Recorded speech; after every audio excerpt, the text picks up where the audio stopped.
আসসালামু আলাইকুম বন্ধুরা। স্বাগতম আমাদের মা এগ্রো ফার্মে। আজ আমরা আপনাদের মাঝে নিয়ে এসেছি একটি অসাধারণ ভিডিওর মাধ্যমে উন্নত জাতের পাঠা ছাগল সম্পর্কে জানবো। পাঠা ছাগলের জাত, স্বাস্থ্য, খাবার নিয়ে থাকছে বিস্তারিত আলোচনা। তো শুরু করা যাক আমাদের আজকের এই প্রতিবেদনটি। ১ম এ আমরা জানবো জাত সম্পর্কে। আপনারা যে পাঠা ছাগলটি দেখতেছেন, এটা জাত হচ্ছে তোতাপুরি। এই জাতের পাঠাগুলো চাহিদা সবসময় খুব ভালো থাকে এবং এর গায়ের রং দেখা যাচ্ছে সাদা আর কিছুটা কালো চোখ। তো দেখতে মাশাআল্লাহ খুব সুন্দর। পাঠাকে শক্তিশালী রাখার জন্য স্বাস্থ্য রক্ষার নিয়মিত কিছু ব্যবস্থা নিতে হয়।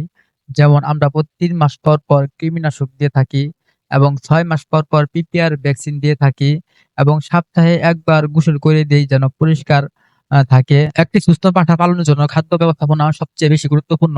আমরা যে খাদ্যগুলো দিয়ে থাকি তার মধ্যে হচ্ছে সকালে দেওয়া হয় ঘাস আর খৈল, দুপুরে শুকনো ঘরের সাথে সামান্য পরিমাণ গুড় মেশানো এবং রাতে দেওয়া হয় ভুসি সাথে পানি মেশানো। পাঠাকে ভালো রাখতে হলে তার থাকা জায়গা পরিষ্কার পরিচ্ছন্ন রাখতে হবে। মেঝে যেন সবসময় ভিজা না থাকে, যেন সবসময় শুকনো থাকে। বেশি আলো বাতাস ঢোকার ব্যবস্থা থাকে।